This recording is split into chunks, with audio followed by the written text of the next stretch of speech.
have a family of 7, 5 children and myself and the father. I have 2 girls and 3 boys. The children are all grown and the older ones are away.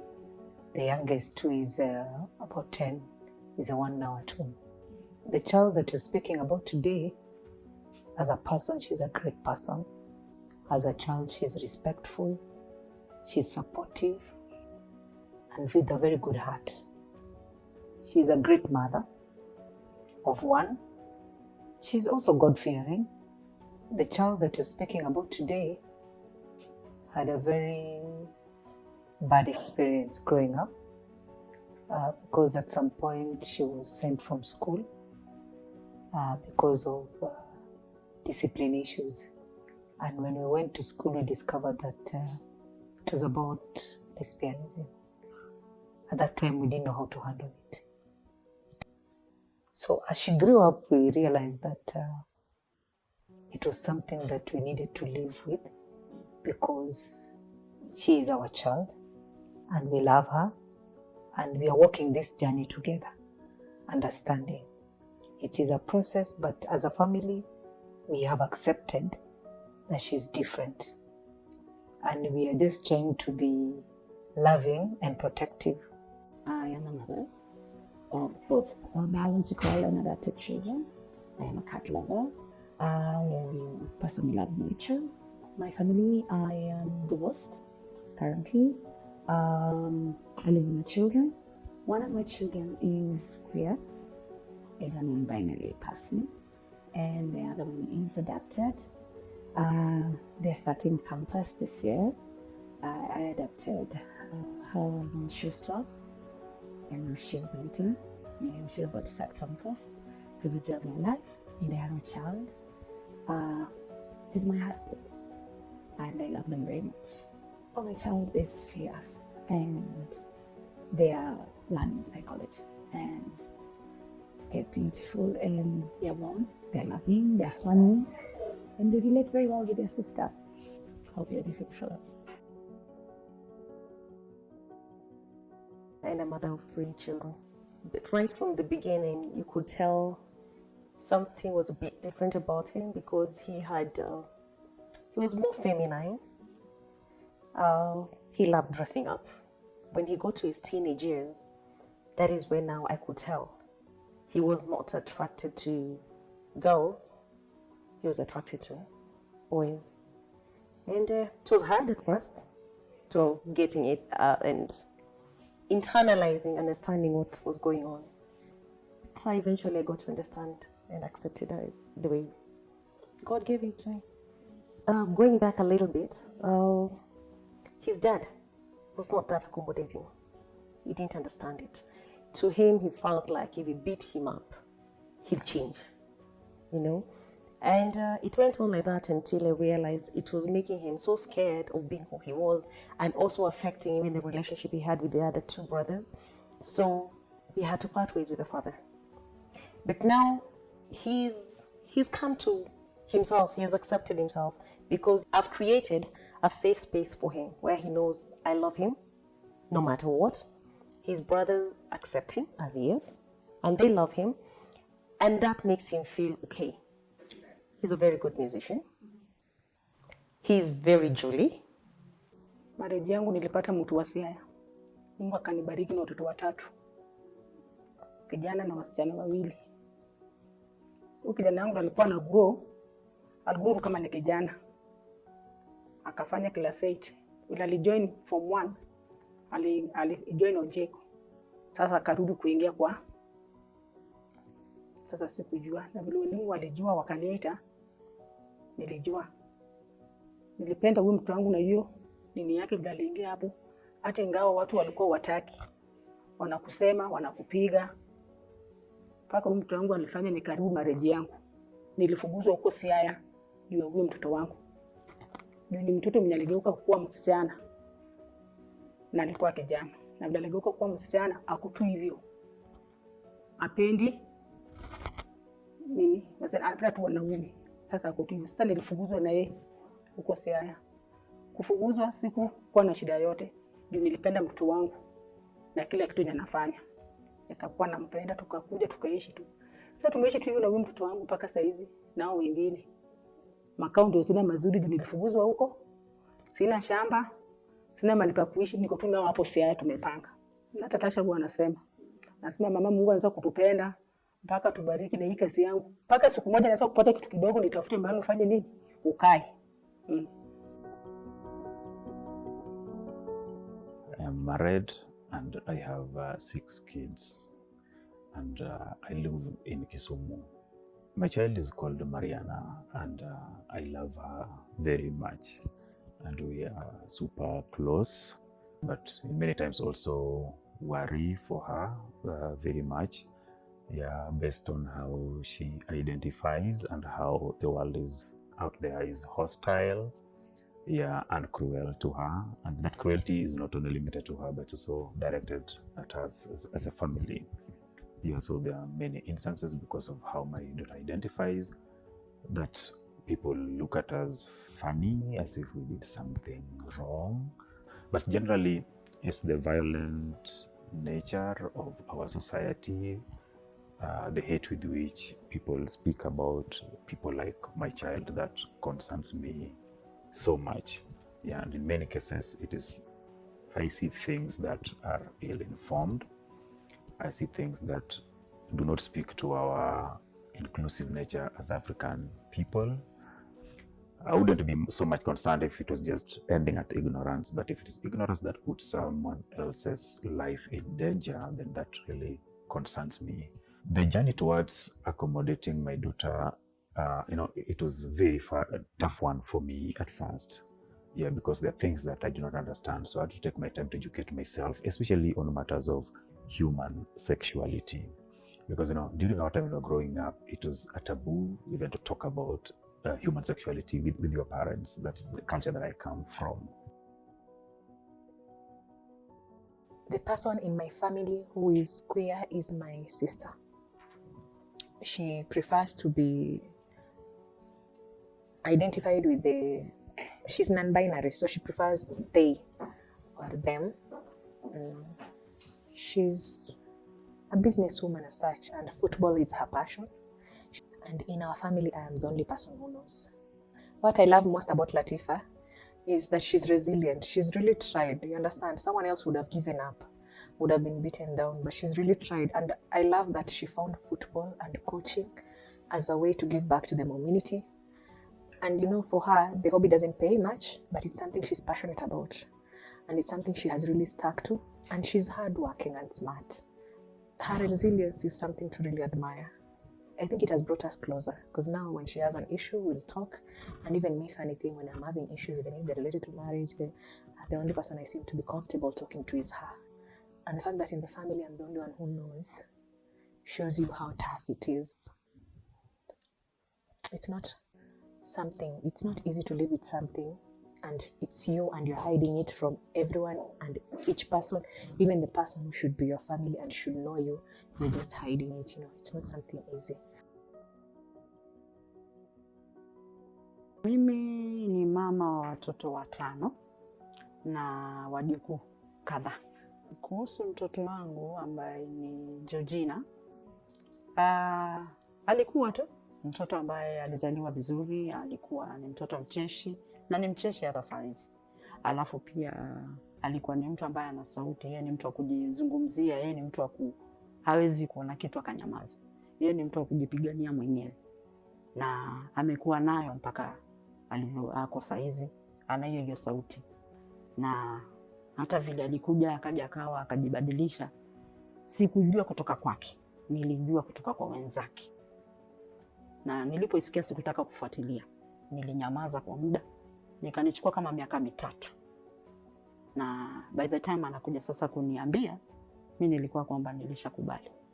Hata yeye wakati alikuja kwangu kuja kuniambia sasa, baadaye akikuja kuintroduce mtu wake, alishtuka sana, kwa sababu neno ambalo nilimwambia upendo ni ule ule wa kawaida kama watu wa kawaida. Georgina hajabadilika, yeye amekuwa yule yule, roho yake ni ile ile, hard working, anafanya kazi zake, anasaidia familia pale akiitishwa usaidizi, anasaidia. Anajitolea kazi zake muhanga kabisa, furaha yake ni ile ile, yeye ni yule yule, hata tukimwangalia sisi kama familia ni yule yule. Sasa hapo mimi nitajaji hapo. Mimi hata sina ruhusa ya kujaji, ni Mwenyezi Mungu peke yake ndio ana ruhusa hata ya kujaji, akae chini akuangalie hivi aseme. Zuri is my niece. We have a very close relationship, as close as her being my daughter. Zuri is a very confident girl by nature, very, very confident, a leader. She has had a very close relationship with church. She has been a teacher in church from when she was a very young girl. And she's a girl that loves kids. And actually, she's just this butterfly that loves people. That said, she came out as queer. And that has brought some other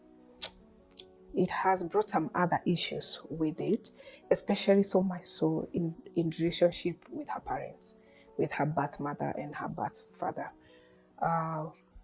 and also her relationship with her church, because they look at her as they now see her as a very different person from the time she came out as queer. They no longer see her as the Zuri, the girl they loved.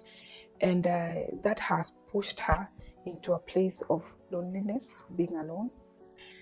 For me, the way I see her, she is the same person. For me, she's still my daughter. I'll still love her. We still go out and have coffees. We do the normal things that any parent of other straight people do. So, and I don't understand how her parents were able to look at her as changed. Hata penye tunaishi kuna wenye walipiga kelele ili tuame hapo. Ni mtoto wangu ataribu ya watu wengine. Nikaanza kuelezea waache kuongea vibaya kwa watoto wa watu. Unaona? Juu akasema ataribu watoto wengine. Na hiyo sio nia yake. Yeye ashakuwa huko, amependa hiyo tabia yake. Na mimi kama mama yake nimependa hiyo tabia yake. Yaani unapenda mtu wako na tabia zake. Sasa hata kama mtu anaweza kuwa mtaki, unajaribu kuongea na huyo akuwe na upendo kwa mtoto wako. Na hiyo tabia yake. Kama wako hivi, wenye wako hivyo na wenye hawako hivyo, wapende hizo tabia zake. Yaani wasikazengine mtoto wasikaite mtoto huko inaweza kuleta kelele. Wapendane tu wako kama binadamu wote. Jisi wote ni watu wa Mungu. Sasa wako kama kitu kimoja. Problem is that some neighbors, not all, some neighbors, you hear behind when he passes, they talk about him, gestures. There's some who don't want the kids coming to my home. As much as I try to talk to them, make them understand that it's not a communicable disease. It's not a disease. You get me? This is the way God created him. It is internal. It's not something that he has picked up. It's not something he has been taught. It's not something he has watched and now he's doing. Because if it was teachable, or it was, you can infect, then the ones who are following him would also be in the same line. But no, this is him. And for those ones who do not accept and don't understand, there's only so much you can do. I cannot affect the way you think about me. It's me to worry about what I think about myself. In Mombasa, things are so bad right now. I don't know if you know. It's so horrible what they're doing. I'll give you an example. Just like a month ago, there's a boy who was practically thrown out, beaten, sodomized with sticks. Yeah, just because he was gay. I'm not sure he was gay or they thought he was gay. When such things happen, you can't interfere. When they're busy beating them, assaulting them, you can't say anything. You'll be the next one there. So you just watch, and now those are incidents that are a lot. So Lydia lives in a place where I told her, you stay in the house. Please, pretend. And you better be alive. Being alive is more important.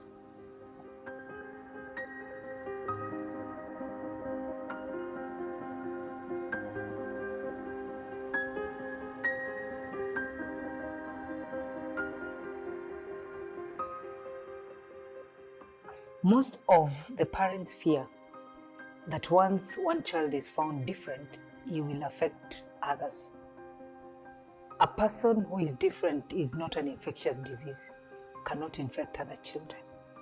And I know that this kind of people do not force others to be like them. So they should not be scared of these children, and they should not condemn them.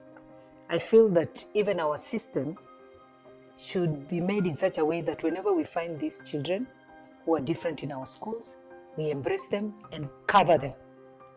Cover them so that they're not discriminated upon by the others. Because 90% of the people around do not understand who they are, what they stand for, what they do, why they're different. So they need to be protected and covered and guided. Because if we don't do that, we are pushing them to depression, suicidal tendency, alcoholism, drug and substance abuse, and many other things. And that eventually changes their character.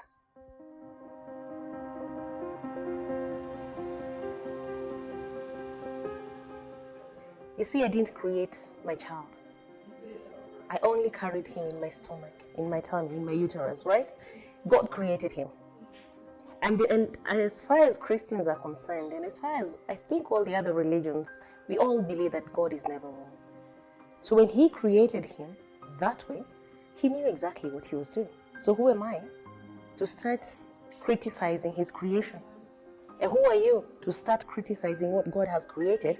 And when he created, he said it is good. And he was pleased with what he had created. So we need to learn, if God accepted him and brought him into this world and accepted her and anybody else who has been born with a different likeness or loving somebody else, we don't have a right to start choosing for them.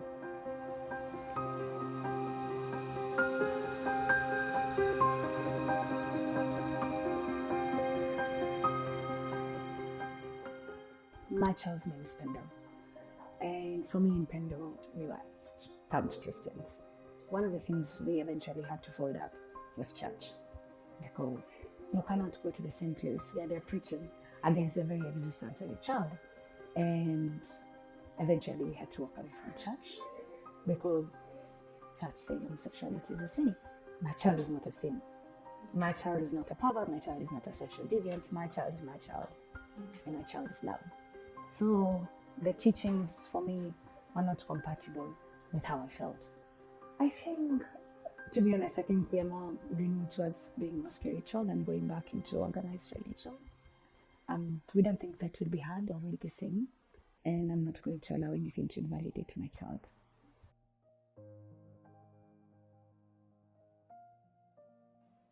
So kwa kanisa walikuwa wanampagua kama uuko.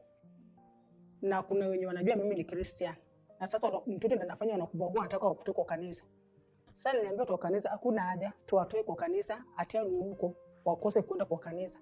Na wote ni kiumbe cha Mungu, yani waliumbwa kwa hapa kwa dunia.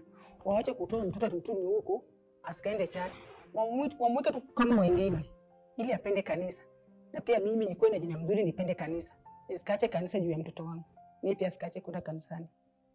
So naona ndio waliweza kukubali, lakini ujue kuna watu wengine roho yao ni ngumu. Sasa hata kama wanampakua lakini wanasengenya. Wewe kusema mbele yako, unaweza tukusikia kwa watu. Unasema hivi na hivi. Lakini sasa mimi nina watu.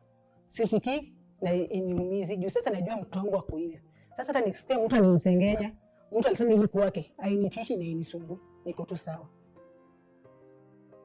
My daughter has one of the most amazing relationships with God. Yeah, in a family, you find that person who is leading prayers. Yeah, and she's always loved going to church, right, from the time she was young. So in our family prayers, when we say the rosary, she's the person who is leading. Yeah, and I've always encouraged my daughter to see herself as someone who is special in the eyes of God, and that whatever she feels, everything is okay. Yeah, because each one of us has an element of uniqueness. And our uniqueness makes us special in the eyes of God. So my daughter is so unique in her own way.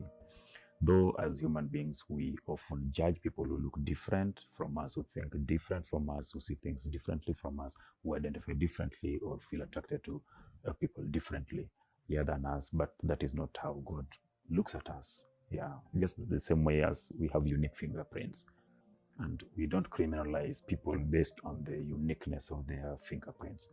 Yeah, so we should never discriminate or stigmatize people based on how they love differently or how they are attracted to people differently or how they identify differently.